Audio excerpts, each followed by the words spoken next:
Good morning. Good morning and welcome to the First Universalist Church of Yarmouth. My name is Joanna Landsman and I serve on our worship council. A warm welcome to friends gathered here in our sanctuary this morning, as well as to our friends joining us on Zoom. I must say it's wonderful to see so many of you here in person this morning after 2 Sunday snowstorms. And it's a sunny day, so it's much appreciated. Although to our friends on Zoom, know that you are as much a part of this service as all of those who are gathered here in person today.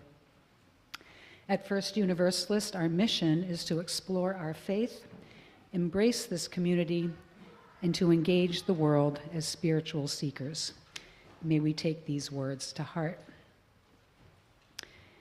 If this is your first time to our congregation, we invite you to fill out a connection card located in front of you in your pew, so we may connect you with events and programs here that interest you.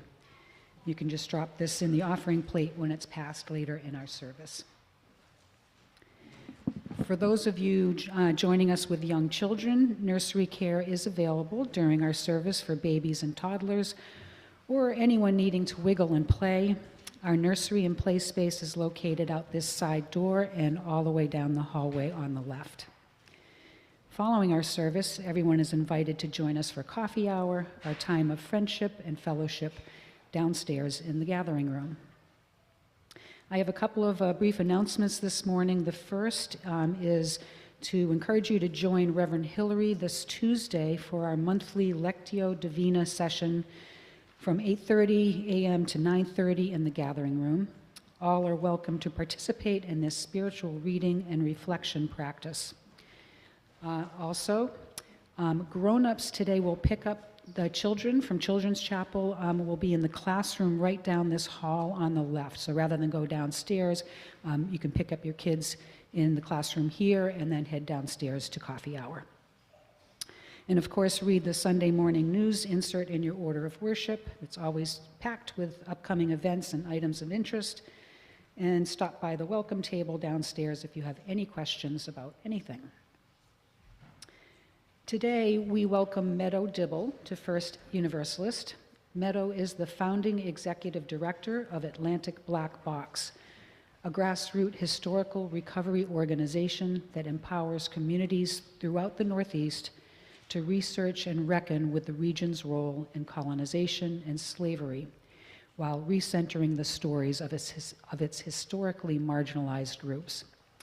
Through Atlantic Black Box's ongoing walk for historical and ecological recovery, Meadow is collaborating with individuals, community groups, and organizations to grow a regional movement that supports sustained local engagement processes aimed at surfacing truth, fostering healing, and achieving justice.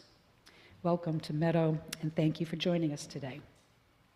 Meadow and her colleague Vanna Carmona will be joining us at coffee hour downstairs and are eager to share more with you then. But now let's just take a moment to turn to those around you, say good morning, and welcome one another.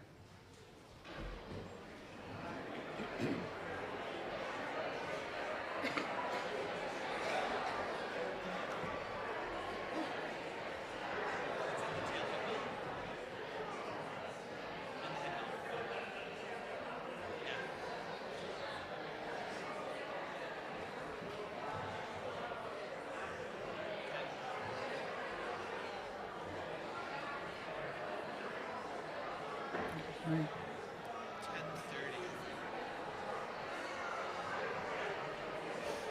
10:30. Okay. Welcome back. Welcome back.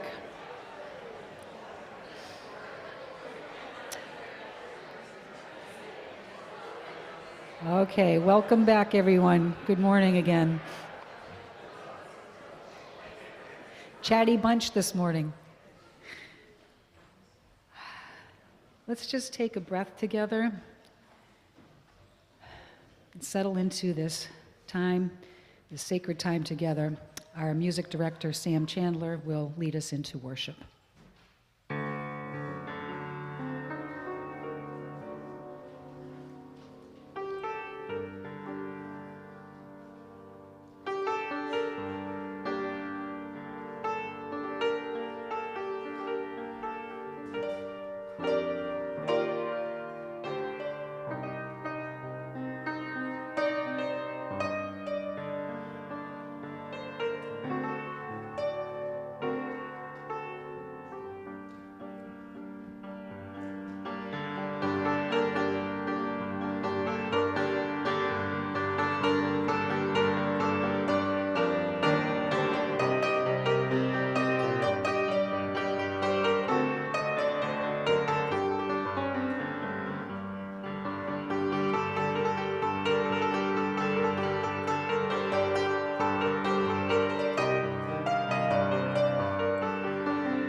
Thanks, Sam.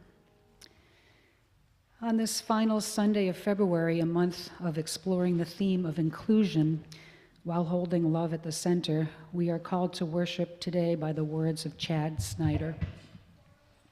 Love is loud. Love is loud.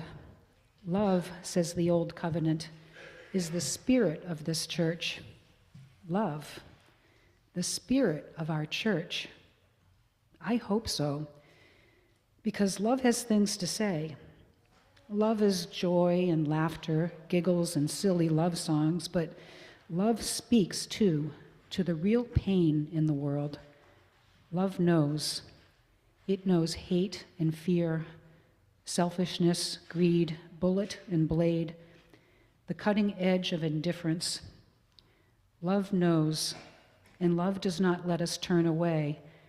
It does not rest in thoughts and prayers. Love knows the names, says the names out loud, and will keep saying them until the day we hope against all that is holy, those names no longer need saying. Love is loud. Love clamors, it applauds, it shouts down and fires up. Love calls to the margin, and not waiting for the echo, chases its voice to that margin in song and joyful noise, in apology for hurts caused, shifts the center until the margin isn't. Love does not suffer the suffering of others in silence, but resonates in silent space, held for another's story. Love is the spirit of this church if we choose it, give it voice. And if we make that choice, then in the noise, in the raucous joy and wailing pain, righteous rage and the resonating silence, in the cacophony of beautiful voices and possibilities, through all that holy racket, love will guide us. Please rise and body your spirit now for our opening hymn, number 131, Love Will Guide Us, in the gray hymnal, and then remain standing for our unison affirmation, printed in your order of worship.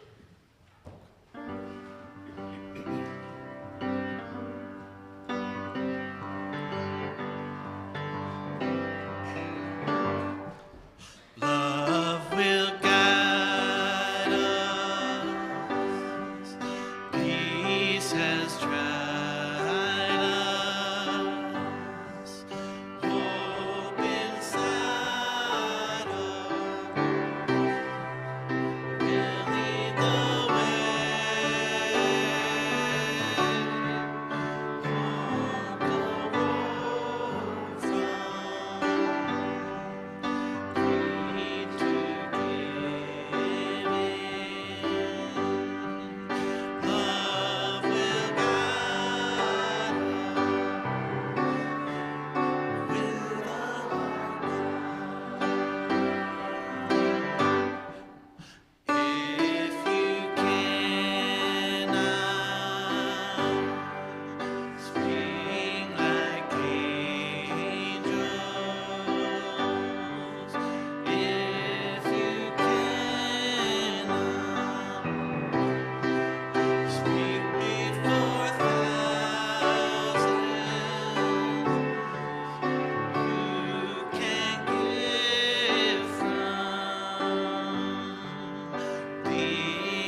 And now join me in reciting our unison affirmation.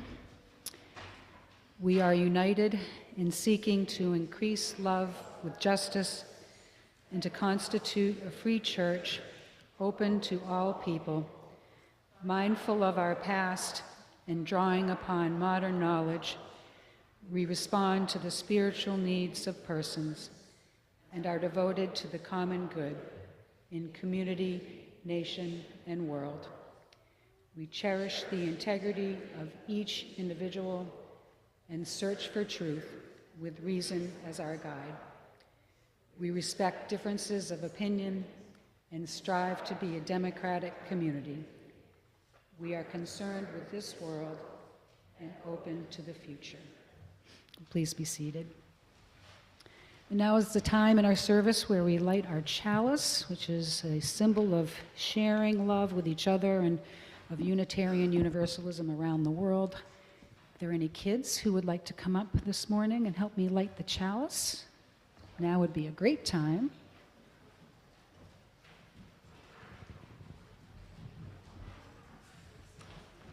Good morning.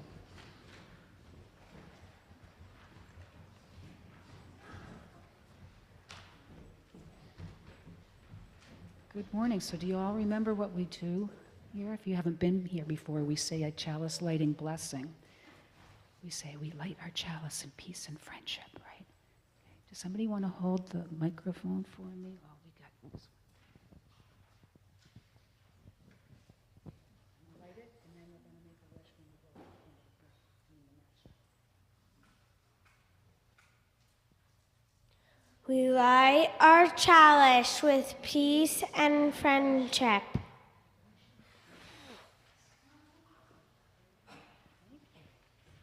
Good job. You can go sit with your families now, and I think Mac and Gwen are going to come up and lead Children's Time for Wonder.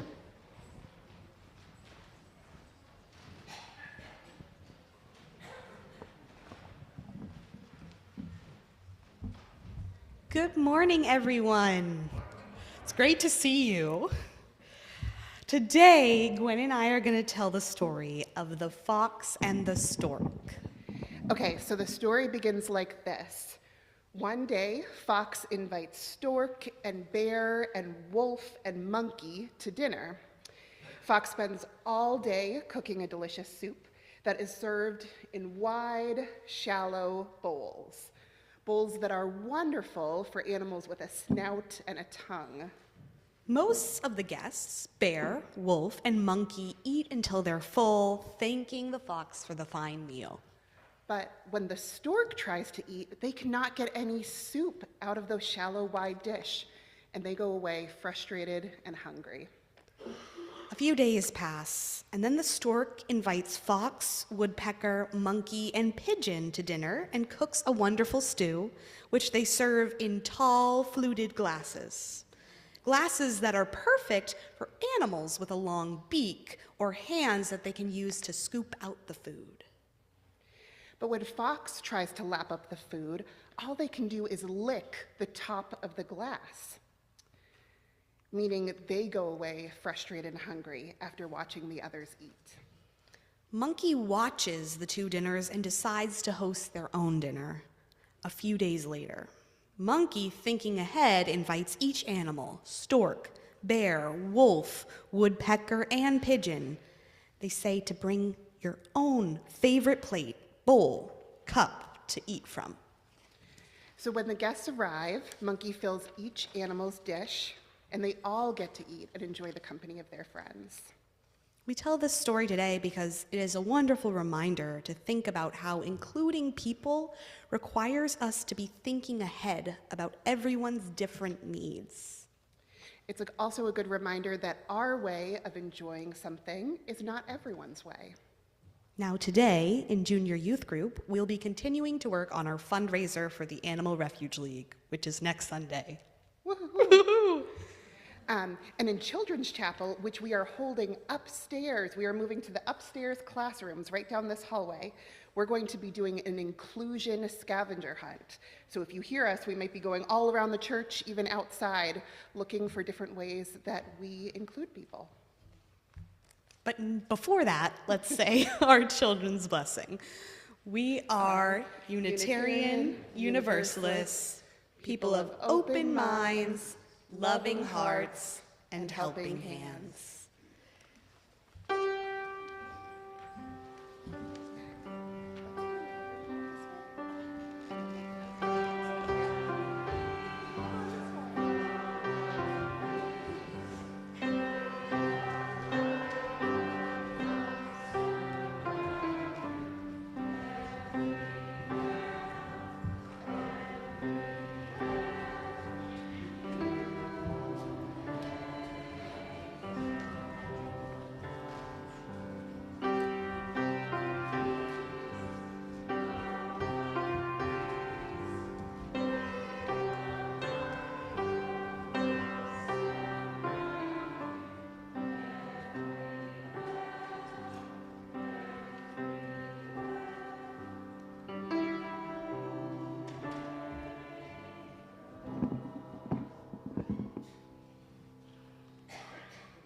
Good morning. I'm Mary Cheney, and I'm a member of the Spiritual Care Council, and I'd like to lead you into our time of meditation now.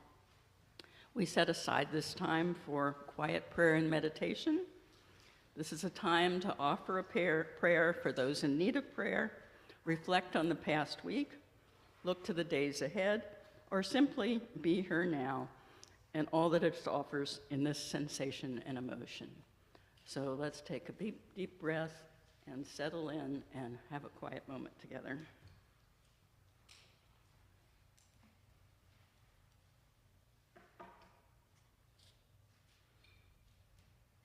Fort prayer.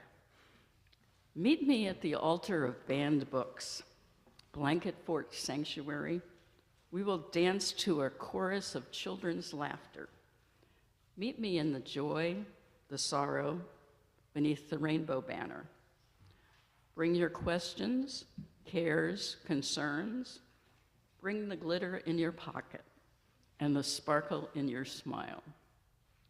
Bring your heavy heart, your favorite mug, your very best swear words, and set down your bravest face. Meet me in the heartbeat between what has been and what will be. Meet me in the flicker of our eternal flame. We need not face this moment alone. Thank you. May it be so.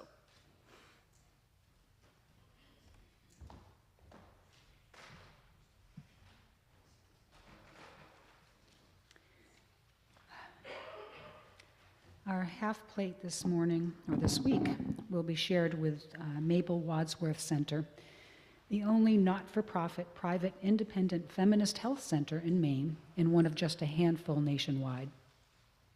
The center offers education, advocacy, and clinical services focused on sexual and reproductive health, with abortion care as part of the full spectrum of reproductive health care. Its gender-affirming and inclusive environment is safe and welcoming. Our action today supports the center's commitment to high-quality, compassionate, and non-judgmental health care, as well as advocacy for policies that protect women's health and reproductive rights. Please do note that Atlantic Black Box, which is Meadows, our guest speakers organization, will be our half-plate recipient for 2 weeks in March.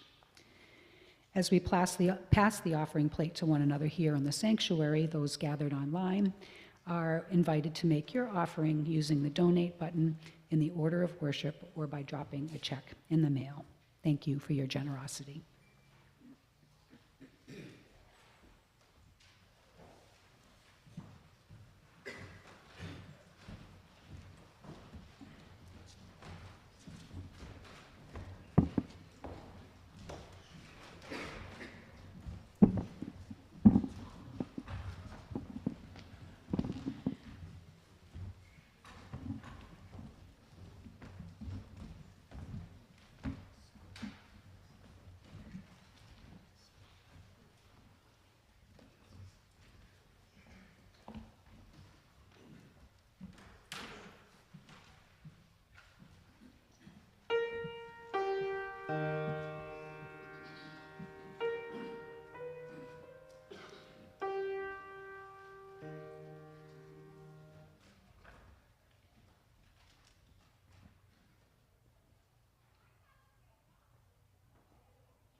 And now please rise in body or spirit as we sing our song of thanksgiving.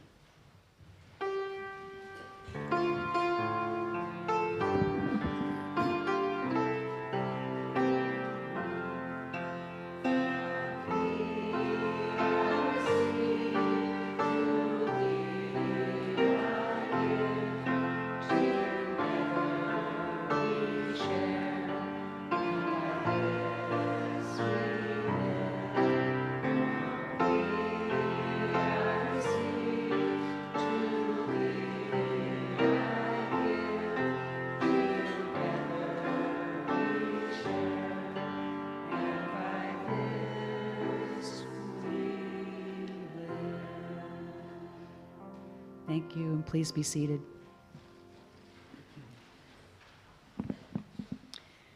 Our reading this morning is the poem A Litany for Survival by Audre Lorde.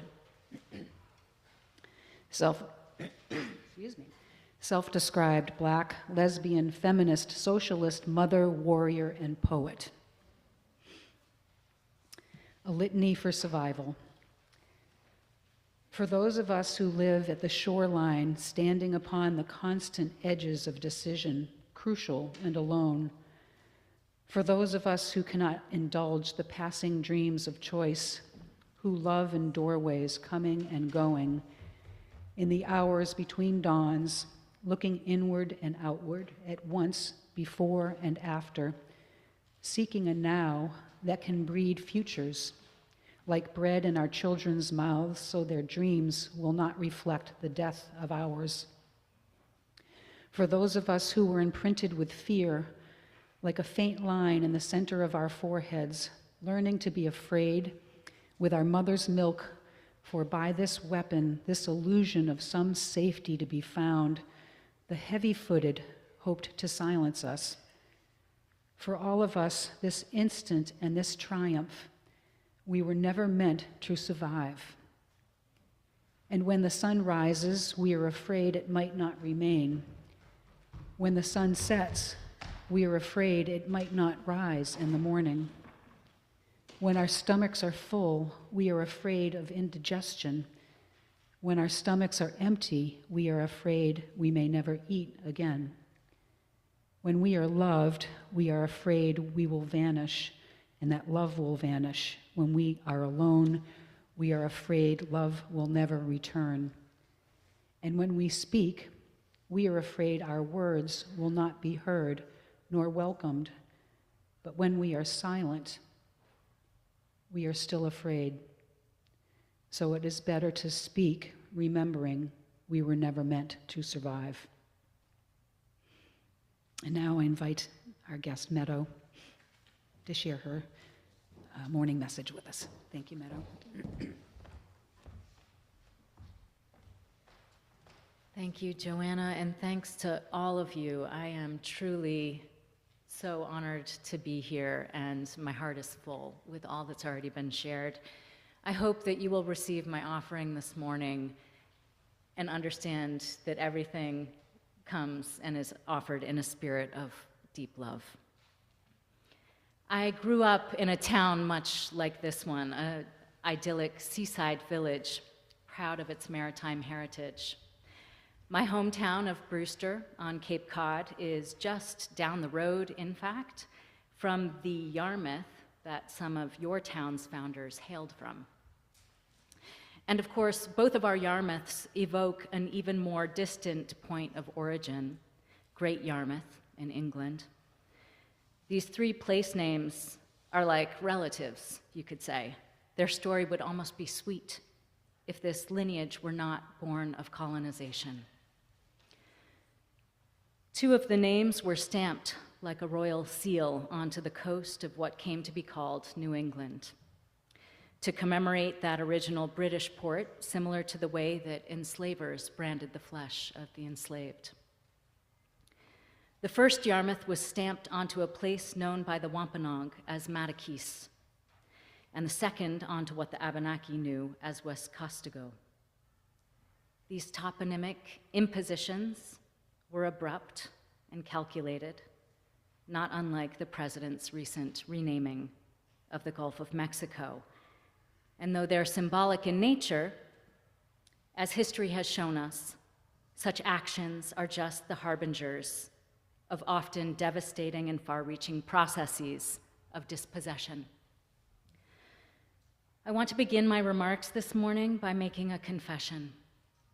I grew up on Cape Cod completely unaware that the many ways that colonization and slavery had shaped the place that was shaping my identity so profoundly day in and day out.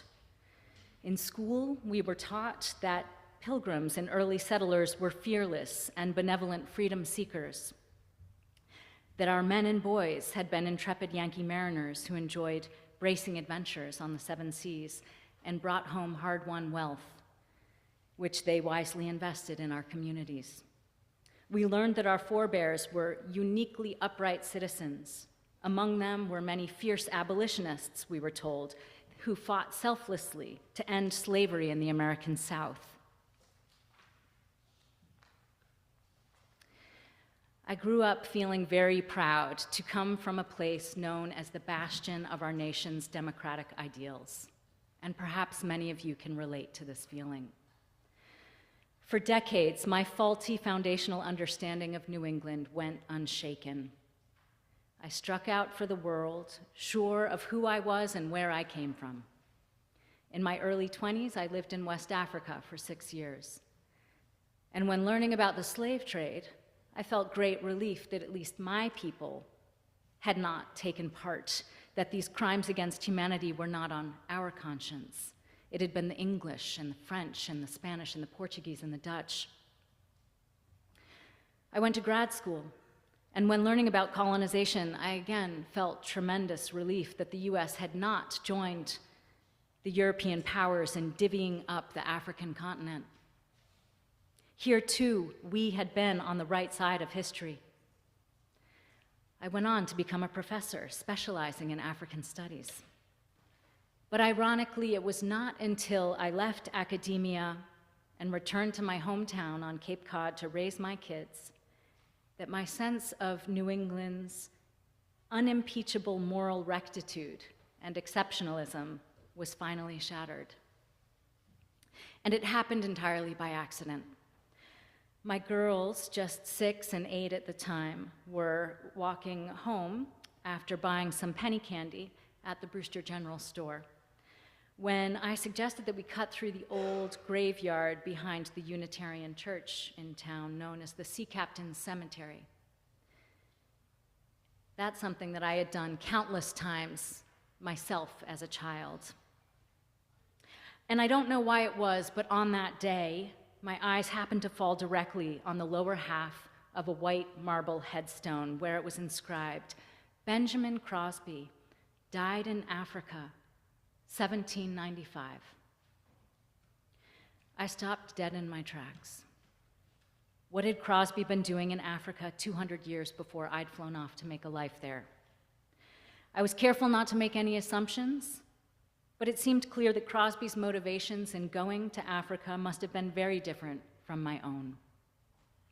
Prior to that moment, I'd never seen any indication that the local mariners we so revere and celebrate could have engaged in any trade with Africa. And now suddenly I was forced to wonder whether they were involved in the slave trade. After seeing that first headstone, I couldn't stop seeing others. Suddenly, Cape Cod's connections to slavery were everywhere, just hiding in plain sight. They were in our vital records, in our deeds, in our probate records. And continuing to dig, I discovered that prominent local sea captains had indeed participated in the slave trade, even long after that practice had been abolished. Easier to track were the merchant captains who for centuries plied a well-worn trade route down the eastern seaboard, provisioning plantations in the Caribbean and the American South with salt cod and lumber and everything needed to operate those plantations in exchange principally for sugar and cotton, commodities that were produced by enslaved Africans working in murderous conditions. Meanwhile, Official narratives about my town's past remained eerily silent about all of this, as did the folks at the Historical Society. I found local authors carefully skirting the truth, presenting a whitewashed picture whose omissions were glaring. As for the primary sources that could help shed light on the nefarious activities of our forebears, I was frustrated to learn that many of these documents had mysteriously disappeared. It was in the process of fumbling around, desperately searching for answers, that I came to feel the need for an organization like Atlantic Black Box, one that could support individuals and communities throughout this region in surfacing suppressed history at the local level and helping folks make sense of these findings. And that is because the major discrepancy that I had stumbled upon in my town between the stories we tell and the actual facts of our history, that discrepancy is not unique to Brewster. It is here in your town too. Faulty historical narratives are, in fact, systemic in this region. And to be clear, this proliferation of bad stories was not caused by a game of telephone gone awry. These distortions were intentional. Many hands participated in burying New England's history of racial violence and oppression. We at Atlantic Black Box believe it will take just as many hands to uncover the truth and to build a culture of repair. So why are inclusive historical narratives a moral imperative? To dig into this question together, it may be helpful for us to consider the flip side, the exclusive narrative, and what makes it harmful. Exclusive historical narratives present a singular perspective, that of the group in power. It is this narrow and biased understanding of the past that Nigerian novelist Chimamanda Ngozi Adichie warns us about in her riveting TED Talk on the danger of the single story. In the exclusive narrative, history begins with the arrival of Europeans, ignoring millennia of indigenous presence. It favors a great men approach, lionizing people who attain prominence as though they are the sole agents of progress and as if their prominence was achieved through merit alone. It ignores the realities, experiences, contributions, and perspectives of indigenous communities, people of African heritage, other people of color, women, and LGBTQIA+ folks. This exclusivist approach to history is the one being promoted by the current administration under the moniker of patriotic history. Educators around the country are being instructed to teach children only what is likely to make them feel good about our nation's past and our role in the world, also about themselves. Patriotic history requires the uncritical veneration of America and of a select group of heroes. It asserts that any past mistakes, such as slavery, were actually just blips on an otherwise beautiful record, and that they've been thoroughly addressed and corrected. I think many of us can agree that this exclusivist and so-called patriotic approach to history is highly problematic. It's problematic because of all that it leaves out. First off, because all people matter, not just those who happen to be in power. It's problematic because progress is necessarily the result of collective, not individual action. And it comes about when we energetically exercise our democratic rights. Exclusivist, patriotic history is problematic because in this democratic country that we love, holding power to account is actually the most patriotic act of all.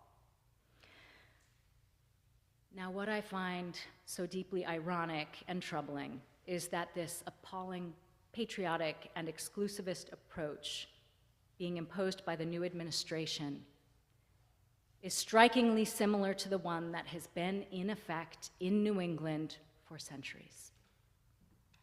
The ways in which we represent and interpret our own regional history follow the very same logic that animates the president and his 1776 commission.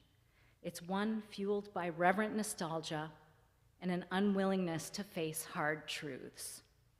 It is this same logic that led New England to suppress its connections to brutal colonization, land theft, and slavery, and which prevents us from reckoning with the legacies of these realities as they continue to impact us today. I and my colleagues at Atlantic Black Box have been so heartened to see the good work happening here in Yarmouth to surface and promote inclusive history, notably through the efforts of Yarmouth Community Alliance for Racial History. And I was so pleased to note in scanning the town's comprehensive plan an explicit commitment to, quote, telling a more inclusive story of Yarmouth's history. This is fantastic. I applaud and encourage these efforts, and I concur. There is much that remains to be surfaced and shared, much for us to process and grapple with. Here in Yarmouth, as elsewhere in coastal New England, the point of departure for these ongoing inquiries should not be whether the town engaged in and profited from land dispossession, colonization, and slavery, but rather how and to what extent, what harms were committed as white settlers took possession of this place, what was the impact on Wabanaki people, on people of African heritage, on the land. What forms did resistance take as Black and Indigenous people sought to unceasingly secure their freedom and recognition of their inherent sovereignty? What can we recover of their voices, their stories? What acknowledgments must we yet make? And what forms might repair take? That is a lot of threads to pull. But here's the good news. Everyone can participate in the work of historical recovery. You do not need a history degree. I do not have one myself. And Atlantic Black Box is here to support you. I'd like to share a couple of leads. Thanks to Vana Carmona of the Prince Project, who has dedicated the last decade to researching slavery in Maine, we know today there were at least 68 people of African heritage enslaved here in Yarmouth. And we know some of their names: Aaron, Belinda, Boston, Caesar, Cuff, Dinah, Ginny, Landers, Naomi, Pomp, Shadrach. You can help to fill in their stories. Yarmouth was active in the shipbuilding trade and boasts having built 300 vessels. So what cargo were those vessels carrying? How many of the carpenters and crew were of African descent? And where were they sailing? You can help to answer these questions. Yesterday, I performed a very cursory scan of the town's vital records, which revealed that many Yarmouth residents died in the West Indies in the 19th century. This suggests that a far greater number were doing trade there. We have the means to fill out this picture. What's needed are volunteers. We know, thanks to the research of Dr. Kate McMahon, that Maine's most egregious slave trader came from right here in Yarmouth. Frederick Drinkwater owned or captained a dozen slave ships and was responsible for the transportation of at least 5,000 enslaved people during the mid-19th century. Drinkwater and other captains like him were able to avoid penalties for their crimes against humanity. Should he be allowed to continue getting away with it? Well, that's what's happening, so long as his nefarious actions are not publicly named and discussed and reckoned with. Local histories report that since 1674, 57 mills and several factories have stood on the banks of the Royal River, named, of course, after another egregious enslaver. There is much more for us to know about how the lumber and cotton mills were connected to Atlantic world slavery. and about the impact of those mills and dams on the Wabanaki people whose foodways and culture were inextricably linked to rivers. It matters that we care to know what happened here, because what happened here gets embedded here and creates a culture that continues to subtly inform what we do and how we relate to one another. And I just want to submit that how we do history matters.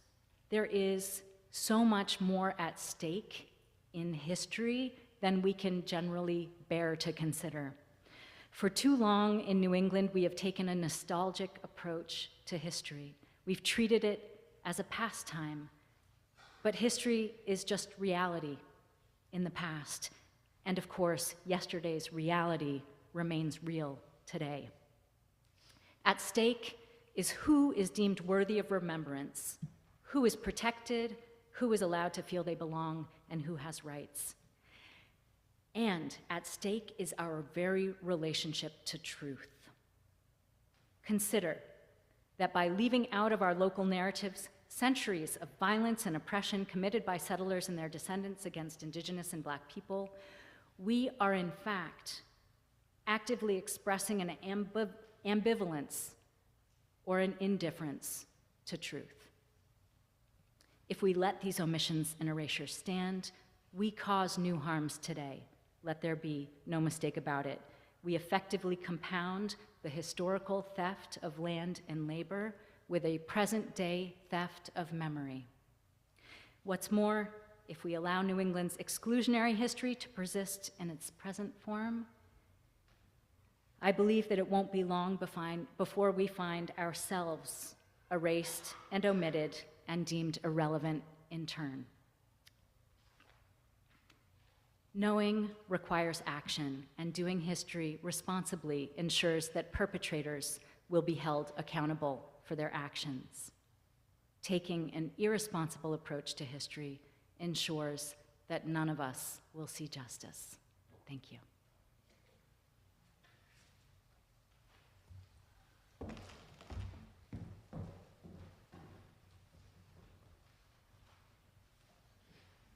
Thank you so much, Meadow.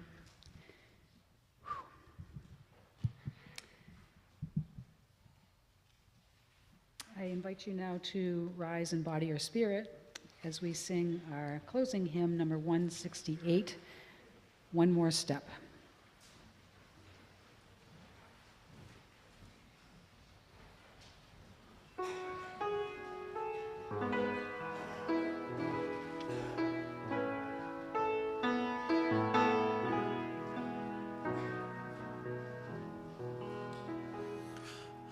One more step, we will take one more step, till there is peace for us and everyone. We'll take one more step, one more word, we will say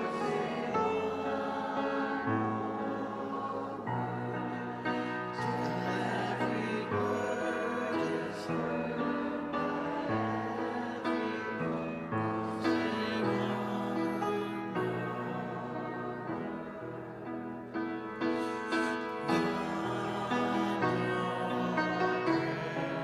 Say we will say one more prayer. Every prayer is shared by everyone. We'll say